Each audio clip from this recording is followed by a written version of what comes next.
Precisamos, porém, às vezes nós limitamos a um olhar humano, a uma perspectiva humana e principalmente uma cultura muito confusa que nós temos vivido. Esse assunto talvez ele fique deixado de lado por algum momento. Está lá em Atos capítulo 4, nós vamos ler ali do verso 7 em diante. Mas antes de eu ler, eu quero fazer pelo menos uma introdução e dar um contexto para você do que diz esse texto. Evangelismo é uma palavra que nós ultimamente confundimos com muitas coisas. Nós vivemos em uma cultura onde diz que cada um tem que ficar na sua, que às vezes se você falar da tua fé é uma maneira de invadir ou até desrespeitar a crença das outras pessoas, e aí isso nos limita como cristãos a entender até que ponto nós podemos chegar. Até que ponto eu preciso falar de Jesus sem ser intrometido, mas também sem ser omisso quanto àquilo que o Senhor Deus deu para mim? Até que ponto realmente é necessário compartilhar a minha fé? Será que eu não posso viver a minha vida e ser uma pessoa de bem e influenciar a sociedade, mas sem falar de Jesus, sem ofender a crença de outras pessoas? E quando nós falamos sobre todas essas coisas, são coisas desafiadoras e para muitas pessoas até assustadoras. Se você falar assim, olha, você precisa falar de Jesus, você precisa falar daquilo que Deus fez na tua vida, e às vezes é um assunto intimidador para nós. Muitas pessoas pensam assim, não sei o que falar, não sei o que dizer, então melhor eu ficar quieto. Algumas têm medo do que as outras pessoas vão falar, enfim, o que é que acontece? Mas agora eu queria fazer uma primeira pergunta para você agora, para você refletir aí onde você está. Pense no dia em que você se converteu, no momento ou na fase em que você se converteu. Pense naquela época onde tudo isso aconteceu, onde você entende, não, naquela semana eu fui salvo, naquele dia eu tive um encontro profundo com Deus. Pense nesse dia. Agora lembre, aí na tua mente, aí, trabalhe com ela. Qual é o papel que outras pessoas tiveram de influência sobre a tua vida naquele dia, ou naquela semana, ou naquele mês? Pense no dia que você finalmente conheceu, poxa, é isso aí mesmo, é esse evangelho, esse caminho é Jesus, e pense agora no papel que outras pessoas tiveram para que você chegasse a essa conclusão. Amigos, familiares, talvez desconhecidos. O que eu quero te dizer, antes de nós lermos o texto, é que viver uma vida cristã, querido, é viver uma vida de ousadia. A palavra hoje é uma ousadia contagiante, eu vou te falar depois o porquê do contagiante. Mas eu preciso deixar claro para você que viver uma vida cristã é viver uma vida com ousadia, principalmente numa cultura confusa como é essa que nós temos vivido. E afinal, o que isso quer dizer? É o que eu vou tentar explicar para você hoje aqui nessa palavra, né? A resposta vai depender muito do que você entende por ousado. O que é ser ousado? Será que ser ousado é botar uma caixa no meio da praça, um microfone e sair pregando para as pessoas? Será que ser ousado é simplesmente deixar bilhetinhos ou ficar mandando postagens no WhatsApp para quem você sabe que até nem em Deus não crê? O que é ser ousado de fato? O fato é que a vida cristã, ela é um chamado de ousadia. Não é porque a nossa cultura precisa de pessoas ousadas nesse sentido, mas porque a vida cristã é um chamado de ousadia. E o contexto que eu vou te dar agora, para nós entrarmos no texto, é o seguinte: Jesus fica 40 dias andando sobre a terra depois de ressuscitado.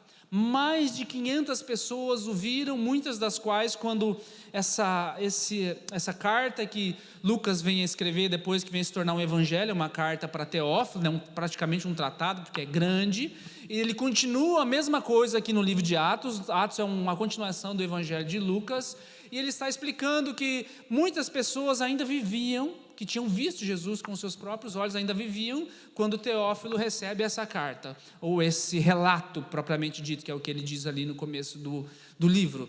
E ele fala que Jesus andou por 40 dias e falou para eles assim, esperem, eu vou para o Pai, é o meu lugar de direito, né? Eu já fiz o que eu precisava fazer aqui, mas eu não vou deixar vocês só, eu vou enviar um Consolador, então fiquem em Jerusalém até que vocês sejam revestidos de poder.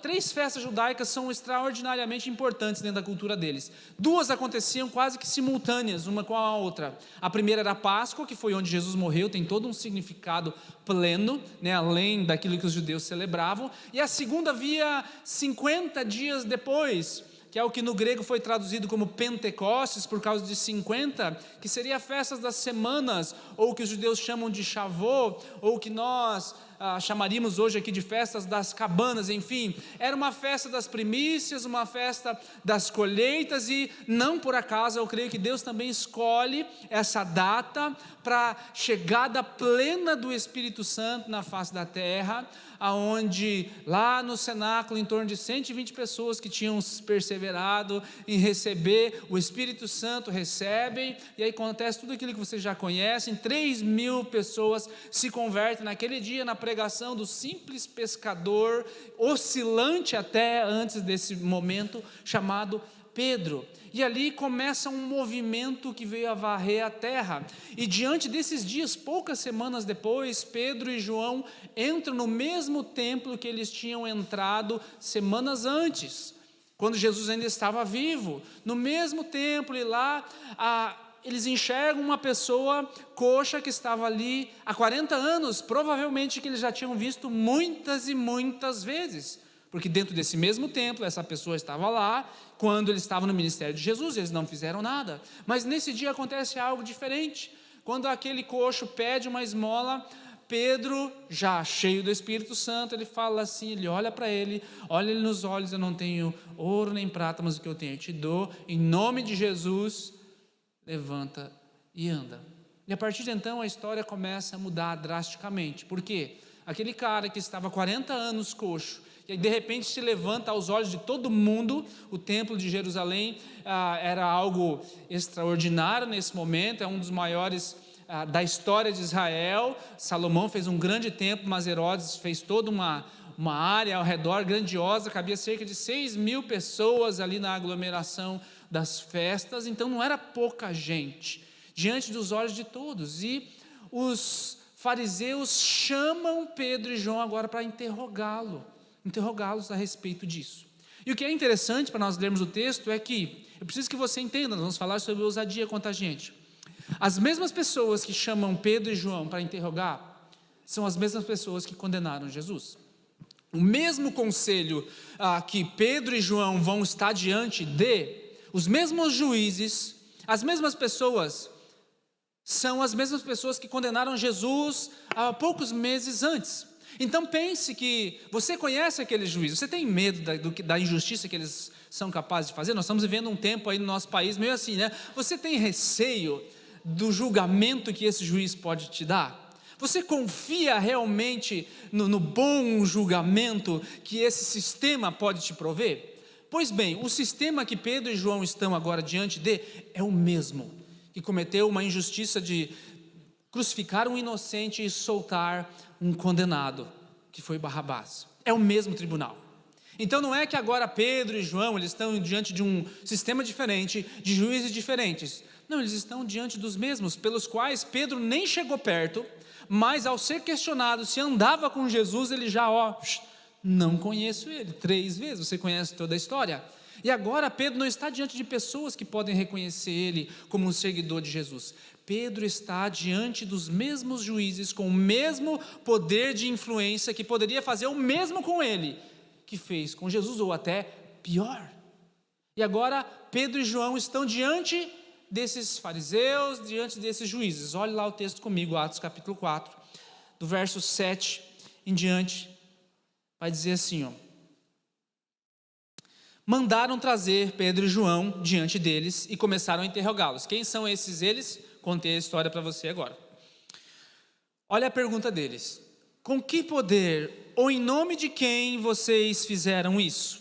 Então Pedro, cheio do Espírito Santo, guarde isso, disse-lhes: autoridades e líderes do povo, visto que hoje somos chamados para prestar contas de um ato de bondade em favor de um aleijado, a história que eu contei para você, sendo interrogados acerca de como ele foi curado, essa é a pergunta-chave, saibam os senhores e todo o povo de Israel, que por meio do nome de Jesus Cristo, o Nazareno, a quem os senhores crucificaram, mas a quem Deus ressuscitou dos mortos, esse homem, esse aleijado, está aí curado diante dos senhores.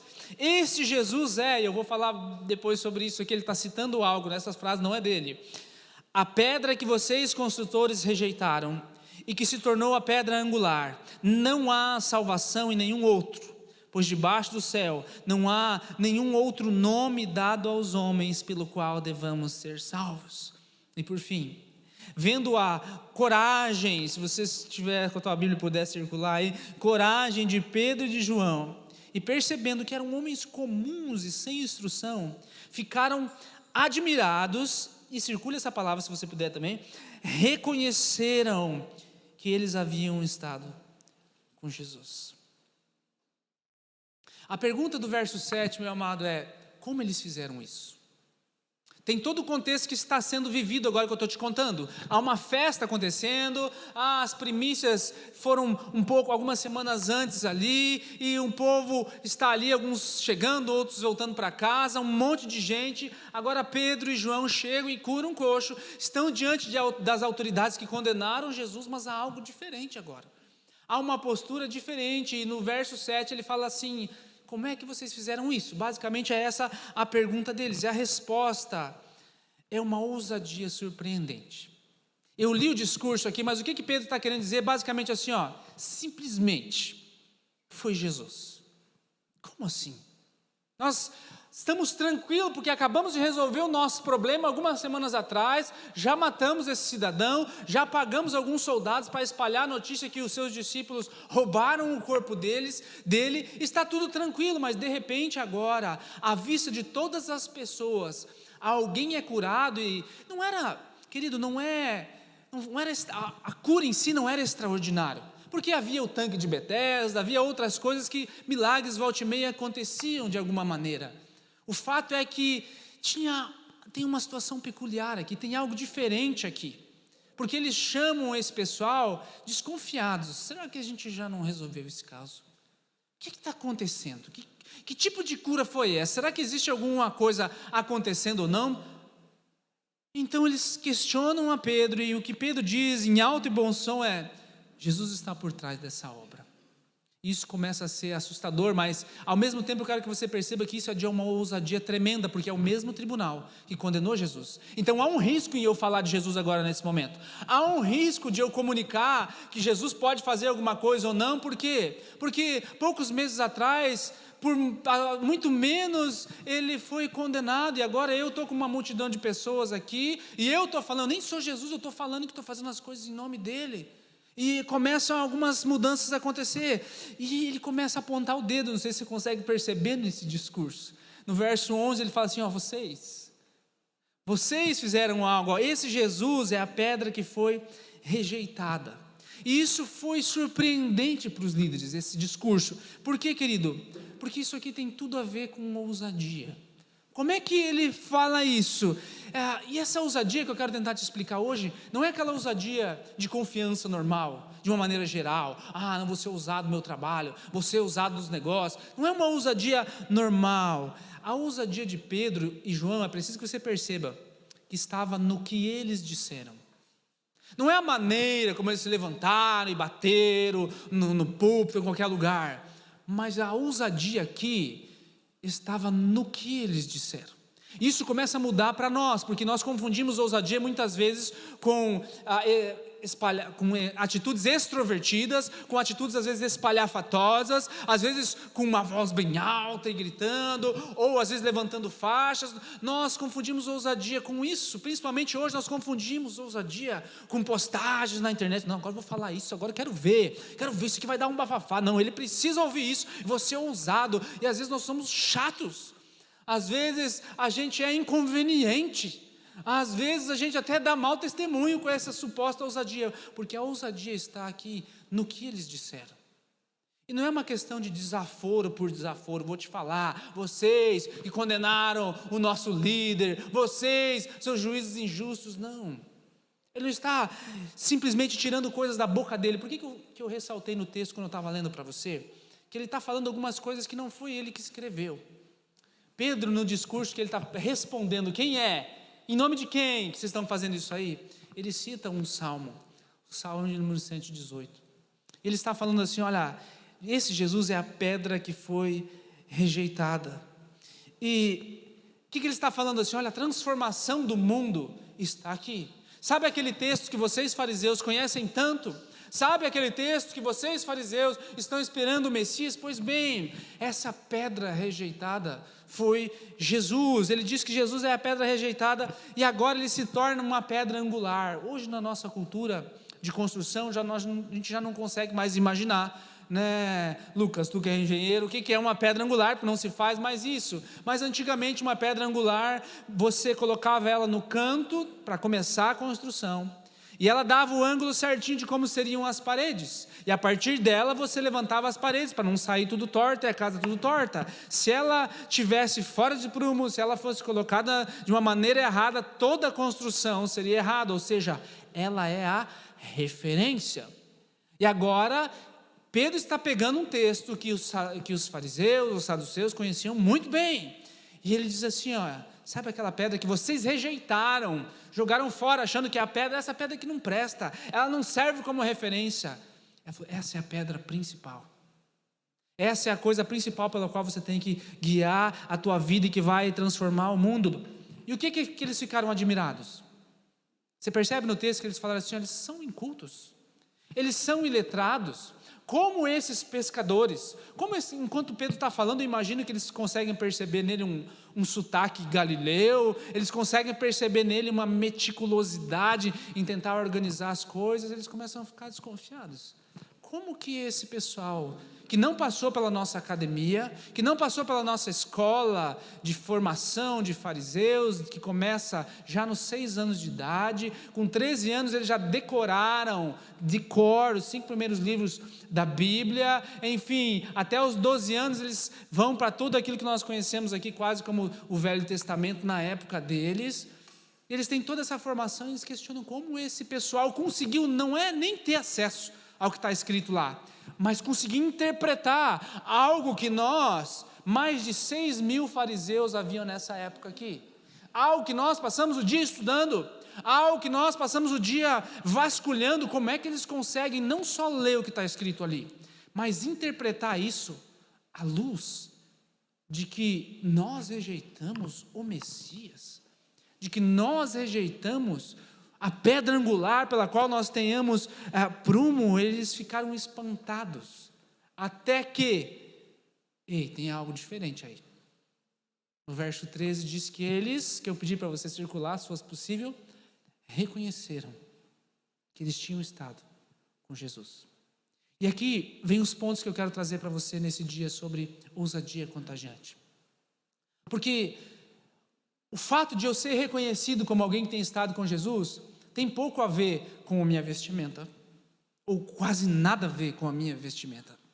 Tem pouco a ver com a minha linguagem corporal, ou a entonação da minha voz, que aqui na igreja a gente fala tudo igual e tudo mais. O fato de ter estado com Jesus tem muito a ver com o que eu falo a respeito dele. Tem muito a ver como eu trago as Escrituras para dentro do discurso que eu estou divulgando a respeito dele. Isso muda tudo, querido. Por quê? Porque nós estamos em um mundo confuso, onde às vezes, mesmo dentro das igrejas chamadas evangélicas, você consegue enxergar um pouco da palavra de Deus, mas você consegue ver muitas vezes religiosidade, ou às vezes muito legalismo, muita lei, ou às vezes muito liberalismo, tudo pode, é só amor e tudo mais. E nós às vezes confundimos, mesmo nós, não conseguimos enxergar, onde é que está Jesus? Então o fato de nós sermos reconhecidos como alguém que esteve com Jesus, tem muito a ver no que nós dizemos sobre Ele. O verso 13 explica tudo. Eles estiveram com Jesus, Jesus ensinou eles a como interpretar a Bíblia. Só que tem um fator extraordinário que eles não estão contando aqui, que é quem? Que é a vinda do Espírito Santo. Agora não está mais limitado ao conhecimento da mente, agora não está mais limitado à quantidade de vezes que eu sento para ler, para estudar, para definir as coisas. Não é tanto como falamos, mas é no que dizemos sobre Jesus. As pessoas vão reconhecer que nós estamos com Jesus nesse mundo confuso que nós vivemos, não tanto sobre o que você fala, não tanto sobre o que você posta em si, mas o que de fato você fala. E principalmente, o que de fato você vive. E você pratica em cima de tudo isso. Foi assim que Pedro e João perturbaram a paz aqui em Atos no capítulo 4. Respondendo a você, como ser cristão em uma cultura muito confusa? Simples, vivendo esse tipo de ousadia. Que tipo de ousadia? Um tipo de ousadia que conhece a Jesus, mas sabe o que o Evangelho significa. Ele conhece a Jesus e fala claramente sobre quem Ele é. Entende que aqui vai definir a linha, até onde eu posso ir, até onde eu compartilho a minha fé. Ei, eu conheço o Evangelho, eu sei o que é o Evangelho, não são as minhas boas obras, tá? O Evangelho não é ajudar as pessoas, ajudar os pobres, as viúvas e os órfãos, isso é consequência do que Ele faz em nós, mas não, em si não é o Evangelho. O Evangelho é o que Jesus fez. Evangelho, você sabe, uma boa notícia, é algo que já aconteceu, nós vemos isso claramente em Romanos, eu já compartilhei essa série contigo, volte lá na internet, assista, tá? O Evangelho, eu preciso conhecê-lo, para depois então eu falar sobre quem Jesus é. Isso vai definir a minha linha de ousadia, querido. Eu estava conversando com o Reusmar essa semana, ele me deu um exemplo que eu achei bem legal. Ele falou assim, geralmente você passa a fazer coisas de acordo com as pessoas que você convive. Existem coisas que você nem gosta às vezes. Por exemplo, eu não gosto de pescar, não é comigo. Mas se eu começo a andar com gente que só fala de pescaria, e quando eu gosto deles, acabam se tornando meus amigos, e eles só falam de pescaria, vai acontecer que inevitavelmente algum dia eu vou pescar. Pode ser que eu não goste, mas eu gosto da companhia deles. E de tanto eles me incomodarem e tal, e a gente vai, outra hora eu vou pescar de novo. Pode ser que eu não seja o melhor dos pescadores, mas volta e meia eu vou pescar. Você gosta de praticar um determinado esporte, você está no meio de outras pessoas que praticam outro esporte, e eles ficam falando daquilo, de repente eles fazem o quê? Te convido para ir lá praticar junto com eles. Você pode ser um zero à esquerda, você pode não saber nada, mas você começa a andar perto deles, você começa a praticar aquele mesmo esporte. Você tem um palavreado meio estranho, e aí você começa a se envolver com outras pessoas, e essas outras pessoas têm um palavreado diferente do teu, mas você tem afinidade em outras coisas. O que acontece ao longo do tempo, que você começa a agregar ao teu vocabulário as mesmas palavras que você considerava estranhas das outras pessoas. Você entende isso? Amém? Querido, ser um seguidor de Jesus e ter essa ousadia contagiante não é muito diferente disso. As pessoas vão reconhecer que a gente andou com Jesus também, se o teu palavreado for igual dele. As pessoas vão reconhecer que você andou com Jesus, se você pratica os mesmos esportes que ele. As pessoas vão reconhecer que você andou com Jesus, se você começa a ter as mesmas manias que ele. Mas agora, a pergunta é, mas Jesus praticava esporte? Que manias Jesus tinha? Será que ele comia pipoca com manteiga? Será que ele botava sazon? Será que era só no sal? Essas são perguntas irrelevantes, porque você sabe que existe um lugar onde você está, existe um lugar pelo qual você frequenta, e só você, que Jesus também está, em que Jesus compartilha contigo nesse lugar, coisas que Ele gosta, esportes que Ele gosta, palavras que Ele gosta, coisas que Ele gosta que você faz, e quando você vai para esse lugar de convivência com Ele, você começa a ser contagiado por aquilo que contagia Ele. Se você não gosta de acampar, de repente você vai começar a comprar, ou pelo menos a visualizar como é que estão as barracas por aí, porque Ele gosta de acampar. Que lugar é esse que eu estou falando? Um lugar secreto, os teus joelhos no chão, talvez não literalmente, mas é o teu tempo com Deus, meu amado. É algo tão simples, mas a pergunta é, por que se é algo tão simples e é algo tão importante, por que eu negligencio Ele tantas vezes? Eu quero ser parecido com Jesus, daí eu vou ver o irmão na igreja, como é que ele anda, se anda de gravata ou não, se anda de saia ou não, se deixa o cabelo assim ou assado, se usa esse joia ou não usa, e aí eu tento me parecer, eu tento falar igual o irmão, aí eu vejo as postagens e eu tento copiar e simplesmente mandar, para como se isso me tornasse parecido com Jesus. E é algo tão simples, algo tão acessível, tão fácil, e eu esqueço que para eu ficar mais parecido com Jesus, eu simplesmente tenho que gastar tempo com Ele.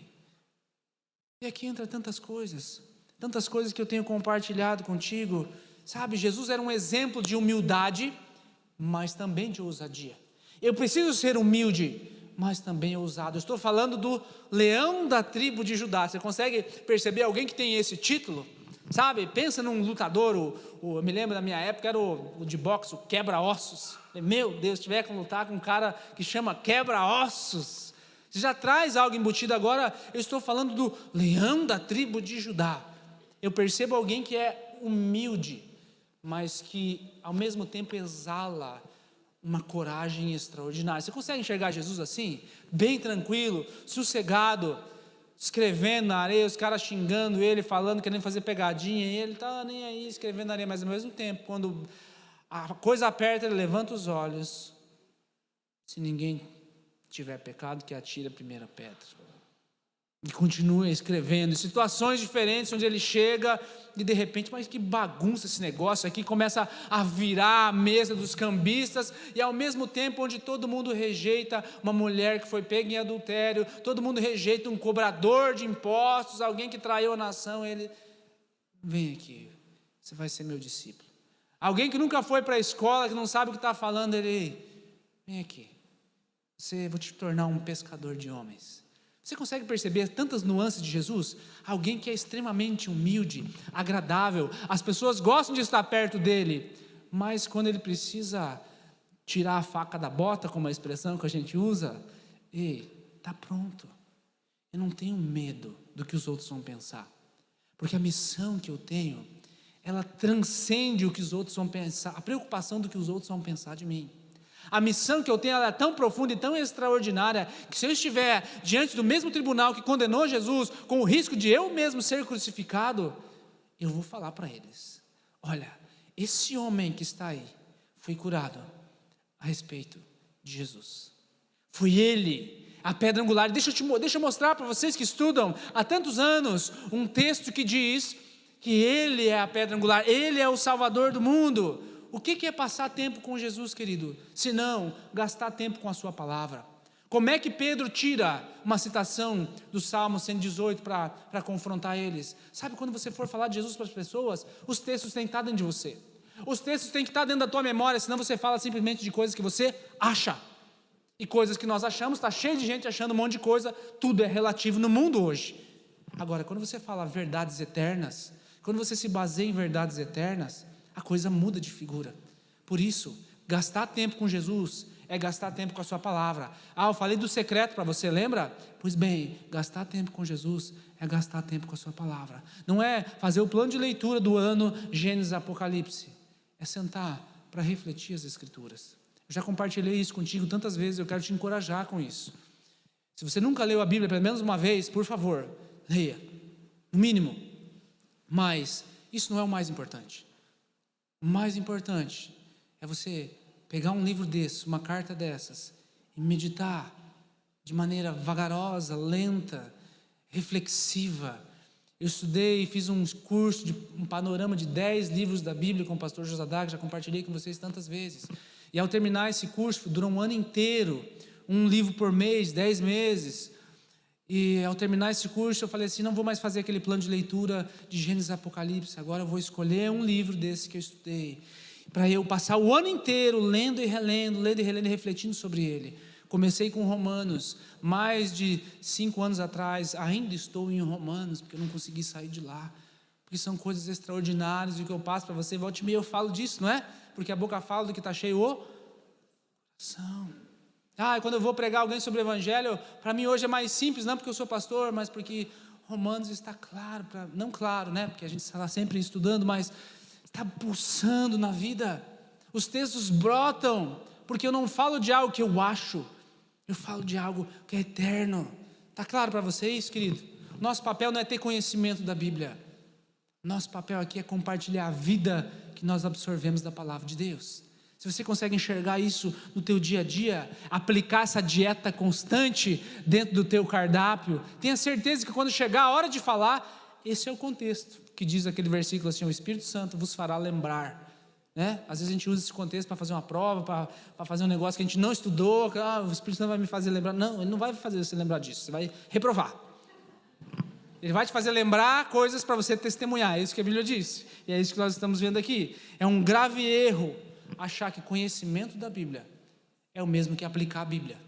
Guarde isso no teu coração. É um grave erro achar que por eu saber dela, eu aplico ela. Isso é um grave erro. Eu conheço muitas e muitas pessoas que sabem muito, mas não aplicam quase nada, e isso não adianta. É necessário mais do que um compromisso de leitura e de estudo. É necessário um compromisso de aplicar aquilo que eu entendi. A segunda coisa, humildade e ousadia são evidências da nossa fé. Não é que eu tenho que batalhar para ter, é uma evidência. Se eu tenho fé, eu preciso ter junto humildade de Jesus, mas ao mesmo tempo ousadia. E a pergunta é, você está crescendo nessa área ou você estagnou, parou? A tua ousadia, cada ano ela se torna maior.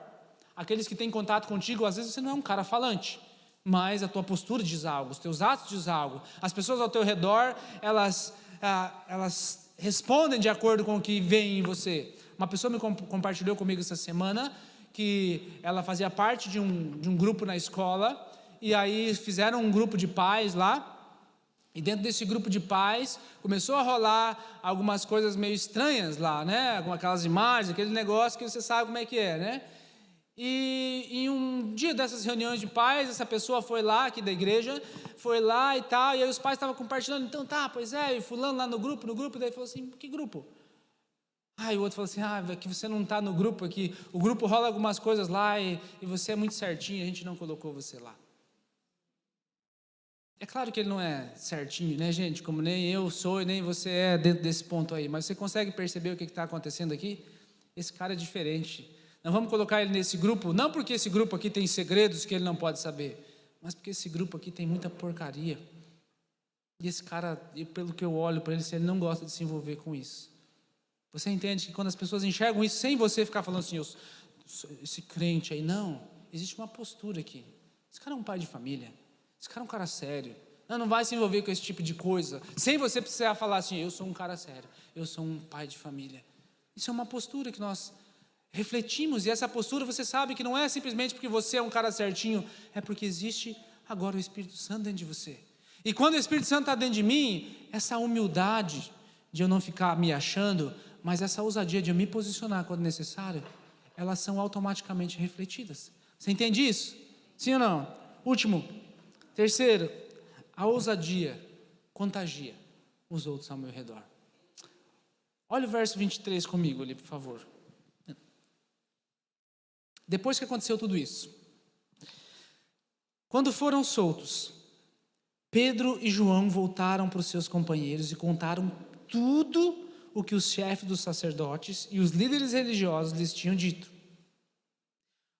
O verso 24 diz assim, ouvindo isso, levantaram juntos a voz a Deus, dizendo, ó soberano, tu fizeste os céus e a terra, o mar e tudo o que neles há. Tu falastes pelo Espírito Santo por boca do teu servo, nosso pai Davi. E aqui na oração dele, ele começa a citar outra escritura.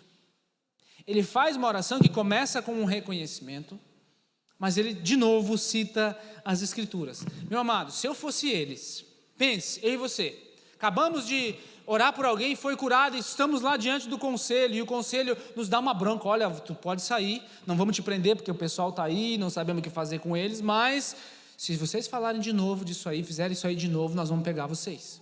Foi isso que eles falaram para eles. Se eu fosse eles, eu teria voltado chateado, eu teria voltado triste. Senhor, como é que o Senhor deixou passar esse constrangimento? Pai, talvez eu teria ido nas redes sociais, gente, vocês viram que injustiça, olha que injustiça estão fazendo comigo, ou talvez eu teria ido para casa chorar, meu Deus, agora vão me prender, vão me crucificar, Senhor, eu acabei de te aceitar, te receber na minha vida, e agora, no primeiro momento, primeira pessoa que eu oro, já estou diante do tribunal, a pessoa, se eu fizer um culto e fizer 2 pessoas, enfim, você entende o que poderia passar pela nossa mente? Agora o que passa pela mente deles é, vamos reunir a turma, quero contar para eles o que aconteceu.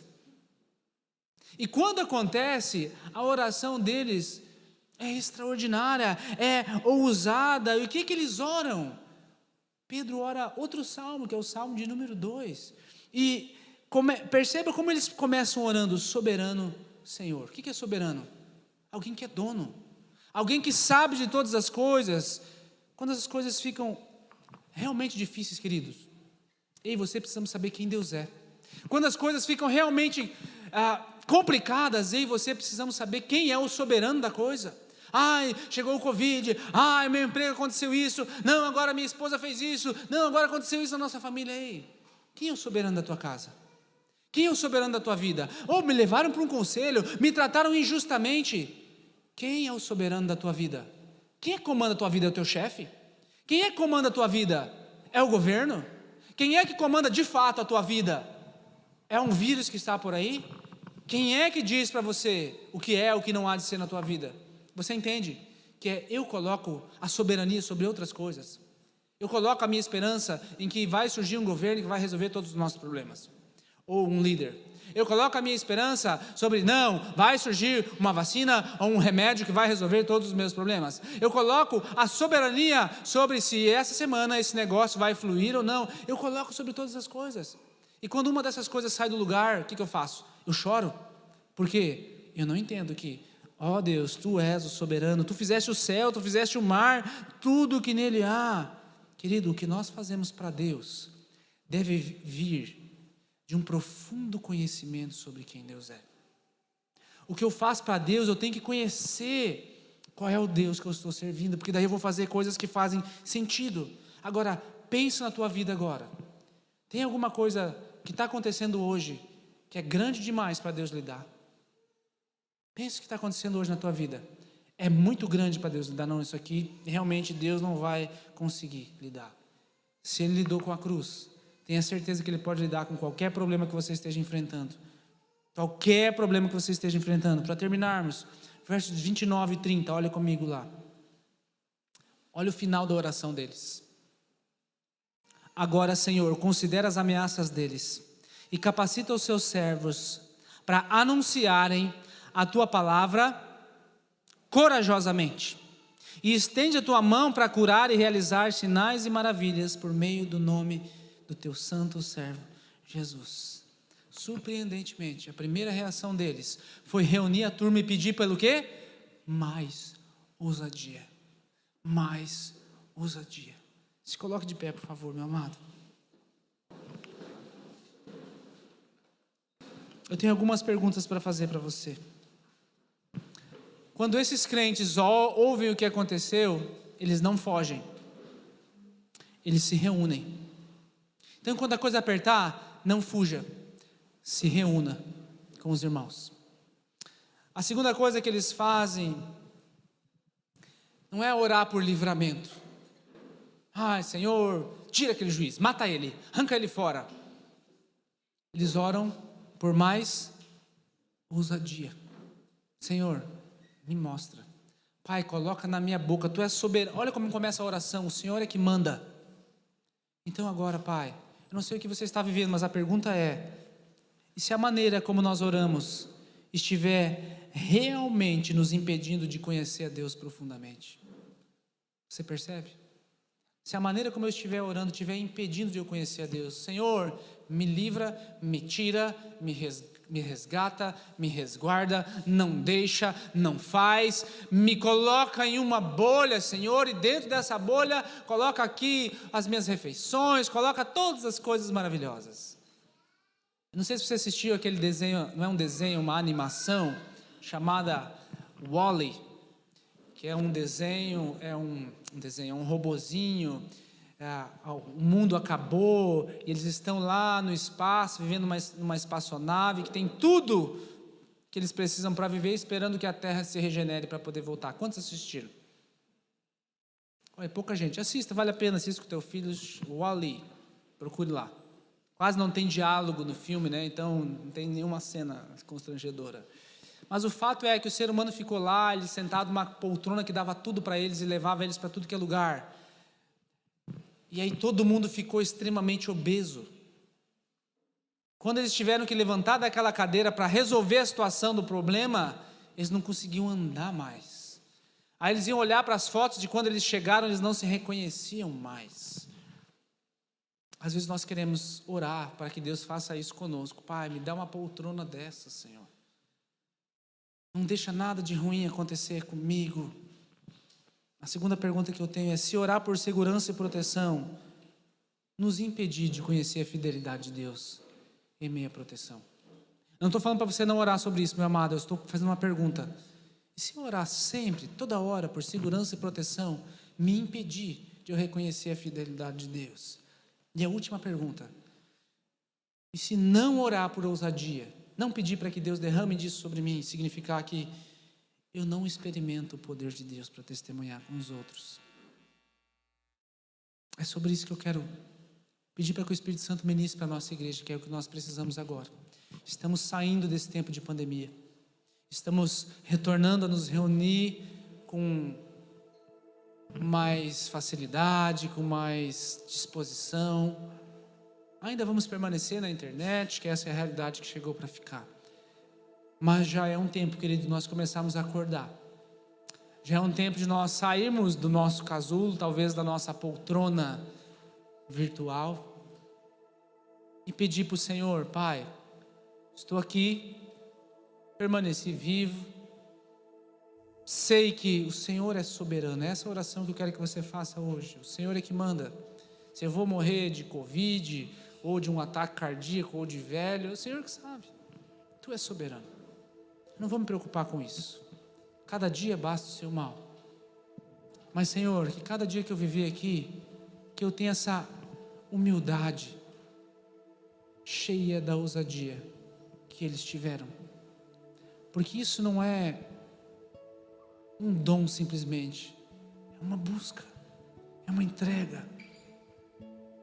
Fome de Deus, sede de Deus, persegui-lo, ir aonde Ele está, falar aquilo que Ele fala, fazer as coisas que Ele gosta de fazer.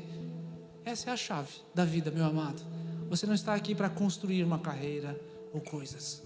Você está aqui para refletir a glória de Jesus. E para você poder refletir a glória de Jesus, você precisa gastar tempo com Ele. Gastar tempo com Ele é gastar tempo com a sua palavra, é gastar tempo em oração, é colocar Jesus nas decisões mais importantes diárias e as mais simples da tua vida. Você quer experimentar a glória máxima de Deus? A nossa igreja, a Verdade que Liberta de Porto Belo, precisa de um avivamento como todas as outras igrejas no mundo. Mas nesse domingo nós vamos clamar por mais ousadia. Como igreja, eu vou fazer isso contigo, vou fazer isso com os meus irmãos da internet, vou fazer no culto da noite. Nós vamos levantar um clamor aqui diferente hoje. Não é aquela oração individual apenas. Nós somos uma igreja, um povo. E quando sabe aqueles versículos que a gente pega: o meu povo faz proezas, o meu povo faz isso, se o meu povo se humilhar, é isso que nós estamos fazendo aqui. E não subestime a tua oração. Nós vamos clamar: Senhor, aviva a nossa igreja. Que nós possamos despertar com mais ousadia onde a gente for. Aviva-nos, Senhor, para que nós não sejamos estagnados, estejamos cegos para aquilo que Deus está fazendo na terra, porque Ele é soberano, quem manda é Ele, nada escapa aos seus olhos. Você crê nisso? Vamos fechar os nossos olhos? Pai querido, o último versículo, Senhor, que Paulo que relata a vida de Paulo lá em Atos, fala que ele estava na sua casa, que ele alugou, e ele recebia todos os que procuravam, Senhor, ele pregava o reino de Deus com toda a ousadia, e ensinava coisas referentes a Jesus Cristo, sem impedimento algum. Pai, nós queremos que é a nossa vez, Pai, nós clamamos como igreja agora, Pai, não apenas como indivíduos, mas como pessoas que se reúnem no Teu nome, Pai, para cultuar o Teu nome, Pai, para clamar sobre o Teu nome, Senhor, e em Teu nome nós clamamos por mais coragem, Senhor. Pai, não é algo que nós nascemos com, mas é algo que nós recebemos, e é algo que nós recebemos somente através do Teu Espírito Santo. Por isso eu te peço, Senhor, como igreja nós clamamos, perdoa-nos, Senhor, se nós nos omitimos em algum momento, perdoa-nos, Senhor, se nos últimos 2 anos, Pai, talvez nós estejamos estagnados, talvez nós nos acomodemos demais das nossas poltronas, Pai, nos perdoa, Pai, e levanta dentro de nós, dentro de cada um, dentro dessa igreja, dentro deste lugar, ó Pai, daqueles que também estão conectados conosco, Pai, essa coragem que vem do alto, Senhor, que quanto mais tempo nós passamos com Jesus, Senhor, menos medo nós sentimos, e mais nós andamos de acordo com a Tua palavra, Senhor, porque quando o Teu Espírito desce, ocorre uma mudança radical na nossa vida, gera essa mudança mudança na vida de cada um dos meus irmãos aqui, Pai, que a partir desse momento, nenhum de nós sejamos a mesma pessoa, Pai, como Estevão, como Pedro, como Paulo, como João, ó Pai, que não ficaram mais tímidos ou confusos, que agora se tornaram pessoas corajosas e inspiradas, que assim seja sobre a vida de cada um deles, ó Pai, não mais tímidos, não mais confusos, mais corajosos, inspirados, que anunciam, que vivem o Evangelho por Jesus, de Jesus e por Jesus, por meio do Espírito Santo. Senhor, nós oramos para viver com mais ousadia na nossa fé, Senhor. Deus, em vez de pedir que o Senhor nos livre de todas as circunstâncias, nós te pedimos, nos dá humildade corajosa, Senhor. Nos dá, Pai, o que nós precisamos para te representar bem, para ser um instrumento pelo qual o Senhor transforma vidas, Pai. Transforma as vidas ao nosso redor, Deus. Usa essas pessoas que estão aqui para levantar paralíticos, Pai. Usa essas pessoas que estão aqui, Senhor, para arrancar pessoas do meio da depressão, Pai. Usa essas pessoas que estão aqui para semear uma palavra de vida que vai curar a ansiedade de muitos que estão vivendo ali fora, Senhor. Deus, usa cada uma dessas pessoas como portadoras da própria bênção, Pai, não aqueles que correm atrás simplesmente. Deus, nós oramos para que o Senhor realize sinais e maravilhas aqui em Porto Belo, Pai. Oramos para que o Senhor realize sinais e maravilhas para ajudar as pessoas a terem fé, Deus. Deus, age em cada lugar, em cada casa, Deus, em cada família, Deus. Traz o teu extraordinário, Paizinho querido, que nós possamos falar daquilo que conhecemos, um Deus precioso, precioso. Declaramos, Pai, declaramos em Ti, Senhor. Aviva-nos, Pai, aviva-nos, Deus, aviva-nos, Pai. Esse é o nosso clamor, Espírito Santo, esse é o nosso clamor. Vamos declarar: temos sede. E quanto mais buscamos,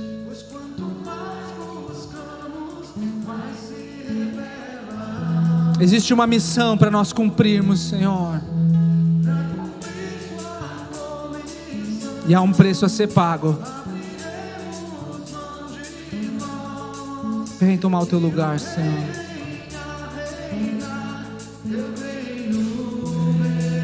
E esse é o nosso desejo, nossa declaração.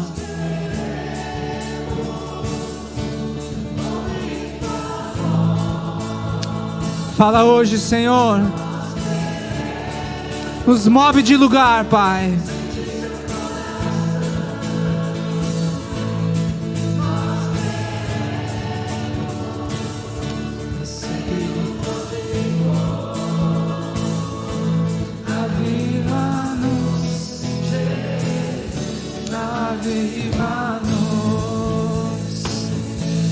Aleluia.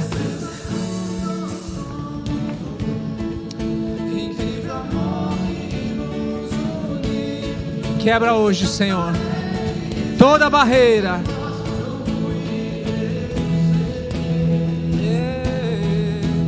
Nós vamos declarar uma bandeira levantada. Que Jesus Cristo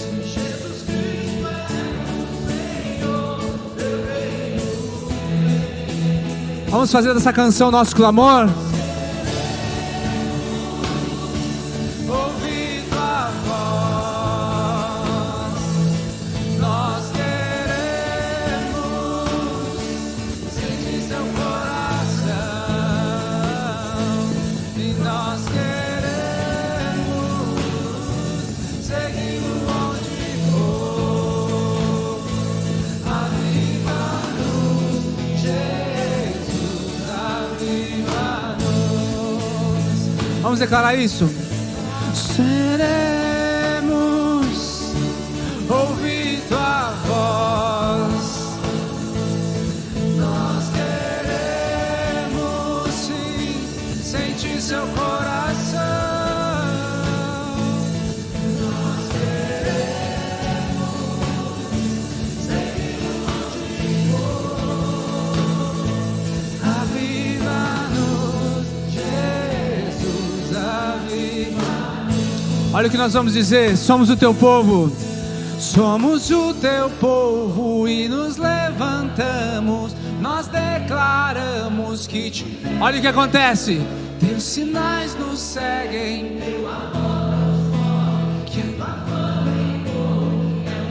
Nós somos o teu povo e nos levantamos. Nós declaramos que te desejamos. Teus sinais nos seguem, teu amor nos move, que tua fama ecoe. Nós queremos ouvir tua voz, sim, Senhor. Nós queremos sentir seu coração. É o nosso desejo, Pai. Nós queremos seguir onde for. Aviva-nos, Jesus. Aviva-nos. Vamos aplaudir o Senhor? Glórias a ti, Pai. É a nossa oração, é o nosso desejo, é o nosso clamor. Amém. Nós possamos iniciar a nossa semana, querido, com essa missão extraordinária ressaltada no nosso coração, em nome de Jesus. Estenda as tuas mãos aí. Que o Senhor te abençoe e te guarde. Que o rosto dele resplandeça sobre a tua vida. Que a misericórdia dele se renove a cada manhã que você se levantar nessa semana. Que essa paz que excede todo o entendimento inunde a tua vida e a tua casa. Que o grande amor desse Deus, que a graça soberana de Jesus e a comunhão tão preciosa do Espírito Santo se derrame sobre você e se espalhe por todos aqueles que tiverem contato contigo nessa semana, em nome de Jesus. Que assim seja. Que Deus te abençoe. Vá em paz em nome de Jesus, mas não esqueça de cumprimentar pelo menos umas 5 pessoas antes de você ir embora. E até a semana que vem, em nome de Jesus.